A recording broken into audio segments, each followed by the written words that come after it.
আপনার আচার ব্যবহার, নম্রতা, ভদ্রতা, সভ্যতার ভিতরে দিয়ে ধানের শীষের ভোট আসবে। আপনার ব্যবহারে ধানের শীষের ভোট আসতে পারে, আপনার ব্যবহারে ধানের শীষ থেকে ভোট চলে যেতে পারে। এই ভোটের লড়াইয়ে আপনাকে বুঝাইতে হবে যে আপনি এই দলের জন্য সম্পদ। ষড়যন্ত্রকারীদেরকেও বাংলাদেশের মাটি থেকে ঠিক একইভাবে বিদায় করবেন ইনশাআল্লাহ। আপনারা ঐক্যবদ্ধ থাকবেন।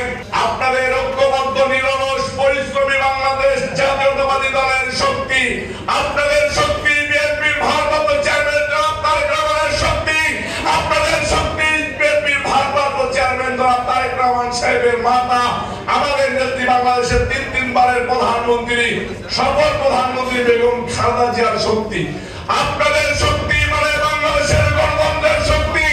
আপনারা যদি ঐক্যবদ্ধ থাকেন তাহলে আমরা এই শক্তিতে শক্তিয়ান হব। যে লড়াইয়ের মধ্য দিয়ে যেতে হবে সেটা গণতন্ত্রের পক্ষে সামনের নির্বাচনে ভোটের লড়াই। এই ভোটের লড়াইয়ে আপনাকে বুঝাইতে হবে যে আপনি এই দলের জন্য সম্পদ। আপনার আচার ব্যবহার, নম্রতা, ভদ্রতা, সভ্যতার ভিতরে দিয়ে ধানের শীষের ভোট আসবে। আপনার ব্যবহারে ধানের শীষের ভোট আসতে পারে, আপনার ব্যবহারে ধানের শীষ থেকে ভোট চলে যেতে পারে। তাহলে আপনারাই ধরে নেবেন কিভাবে ধানের শীষকে জিতাইতে হবে, ধানের শীষের প্রার্থীকে জিতাইতে হবে।